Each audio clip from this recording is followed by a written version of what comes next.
Alright, thanks for coming back to Shooting It Straight. I got a couple of new subs last week, so I'm happy to say that.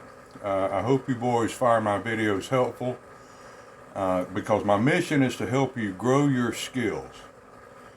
Now we're on the subject again of training. This is a continuation of the topic of training. Alright, now exactly what do I mean when I say practice the correct shooting discipline? Well, I mean just that. If you are a concealed carrier, then you are also a combat type of shooter and a defensive type of shooter as well. They're all three the same thing. Thus, you should only be concerned with training or practices that are specific to that purpose or that discipline, the discipline of defensive shooting.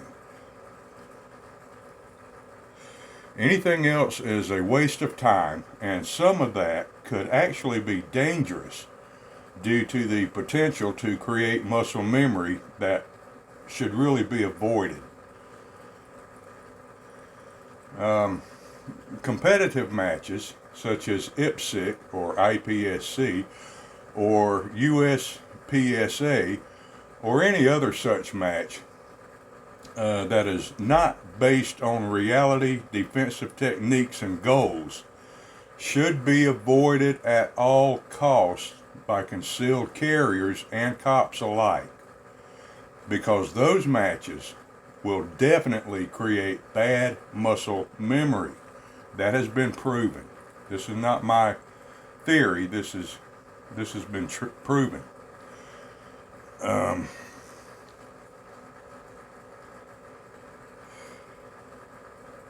Other simple practice or training techniques very commonly seen in YouTube videos are things such as dry fire exercises. Now, let me demonstrate how I conduct my dry fire exercises.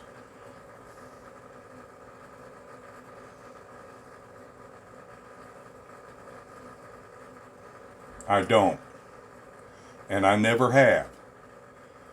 Exactly what is the purpose of that exercise anyway? What is the purpose of dry fire exercises? How to pull your trigger? Well, I mean, you simply pull the damn thing. You don't need training for that. Oh, but it's to train yourself how to pull the trigger without disturbing the sight alignment, right? Well, again,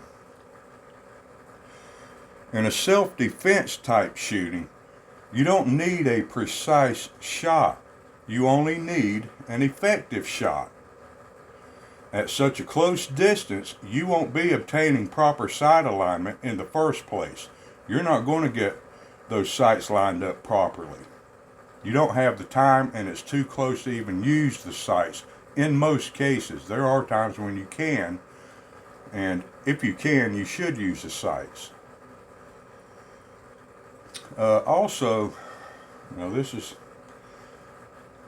might be controversial to some people, but trigger control is not what determines hits or misses on a target. It is timing that does that. All right. When pulling a trigger, we brace for the shot by, let me demonstrate a little bit better.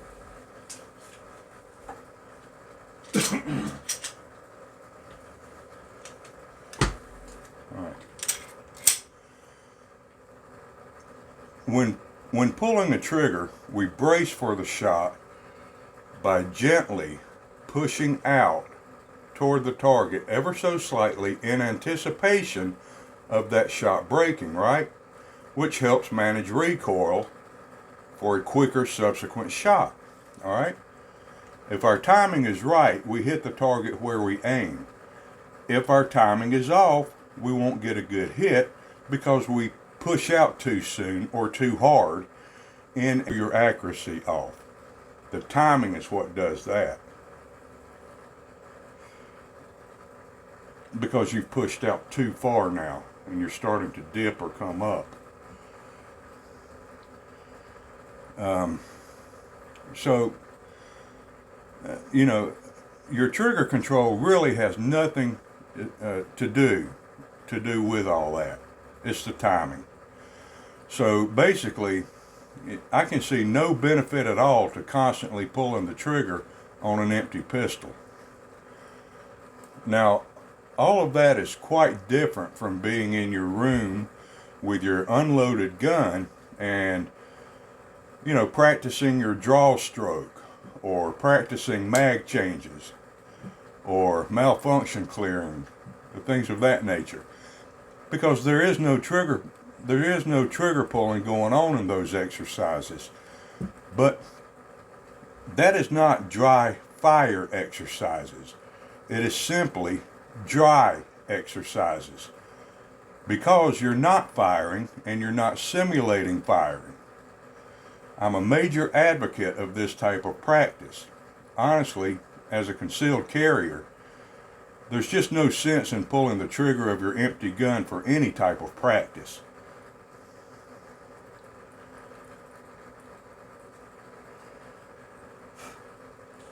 Alright, I also see a lot of gurus today teaching concealed carriers how to hit multiple tiny softball-sized targets within a set period of time. Targets like that. Seems that every self-defense guru out there puts a major emphasis on precision hits and multiple shots on target within a strict time limit. Speed and precision is their biggest concern. Well, that's fine for target shooting or competitive shooting. As I noted earlier, you don't need precision to win a gunfight. As long as you can be the first to deliver a shot to the head or pelvic region or to the upper torso, you'll win that fight. And here's a pro tip. In a real life deadly force shooting, you won't be able to land a precise shot, no matter how much you practice that aim small, miss small thing. Okay? It's not going to happen. It's going to be so chaotic, you're not going to be able to sit there and decide exactly where you're going to put a shot. You can, if you concentrate and practice enough, get in the general area, which is why we shoot upper torso.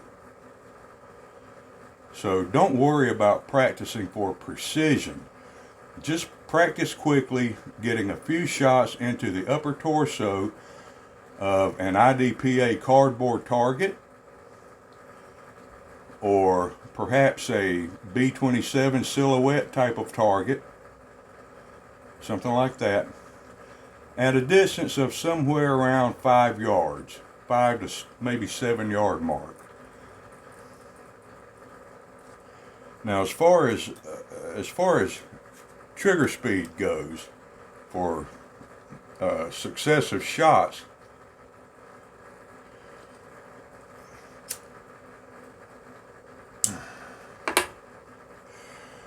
revolver speed is as fast as you need to go.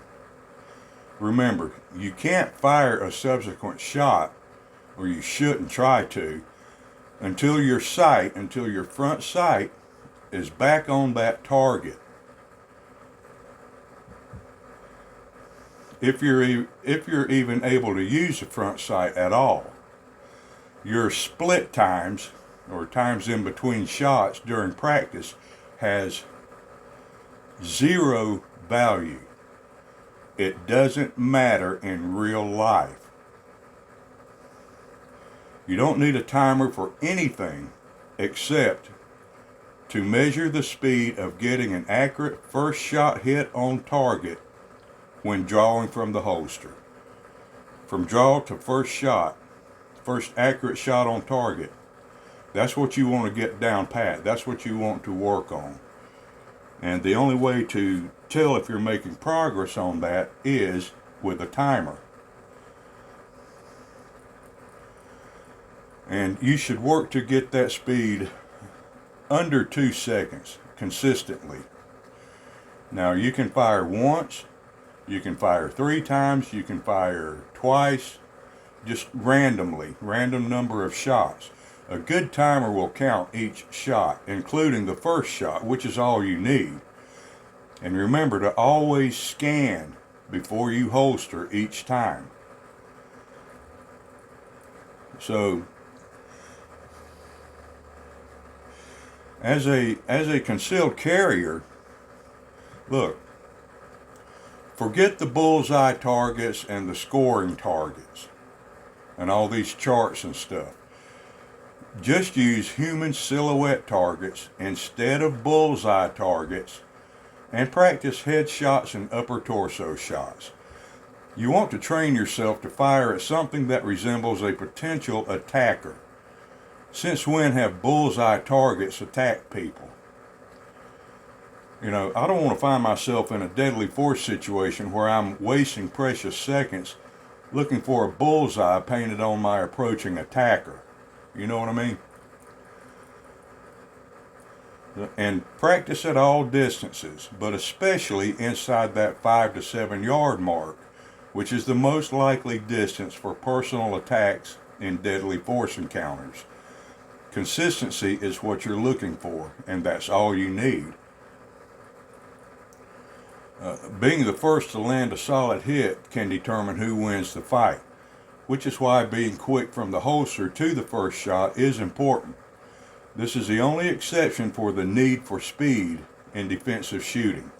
It doesn't require blazing speed. It doesn't require pinpoint accuracy.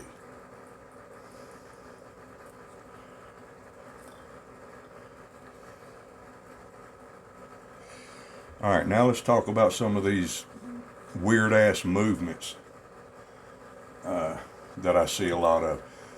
Not only do I find it to be hilariously absurd, but I find it to be quite common on YouTube. It's all of the badass defensive shooting instructors that play dress up, you know, when they're out on the range in their demonstrations. You'll see them in their full outer vest with body armor plates, complete with smoke bombs, 4 AR-15 magazines, 7 pineapple hand grenades, a K-bar knife, and a pistol, all hanging on that vest. And they'll be wearing those big, thick shooter's gloves, military helmet, and then we get to the waist belt and all of its little things. Like, of course, you got to have the drop holster, the canteen, a medical suitcase, practically. Look, all of this, they'll have all this gear on just to show you how to draw your pistol, which, surprise, is the exact same way everyone else in the world is teaching. By the way, do you walk around in public dressed like that? Well, then why do it on the range? I guess if you're not a true badass, you can at least try to look like one. Now, this is also where a lot of this silly dancing around or fancy footwork type of shooting comes from. Such as, you know, when you see an instructor showing you how to keep shooting the target while you're weaving a figure 8 around a bunch of 55-gallon drums. You know, listen, for a civilian concealed carrier, this sort of activity is not only laughable, but it's extremely dangerous. A concealed carrier only shoots on the move if he must, and until he is behind adequate cover. Dancing around the tables of a restaurant is a great way to get shot. Just get to cover instead. My point is, don't get sucked into this SWAT or special ops stuff. Okay, you're a concealed carrier, a defensive shooter.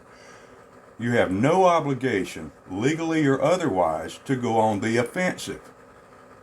We leave that to the cops and the spec op boys. They're better at it. They're specifically trained for it. You're not going to be doing any dynamic entries. You're not going to be chasing after criminals. You're not going to be clearing a drug warehouse somewhere. Just concentrate on defending yourself and or your family. All right? Don't overload or clutter your brain capacity with unnecessary tactics, tools, techniques, and training for competitive matches or SWAT units or spec op missions. Just keep it simple with the basics. Stick with the fundamentals and you'll be much better prepared. All right. Thank you so much for watching. I'm Antonius, and you know, I'll always be shooting it straight. Ciao.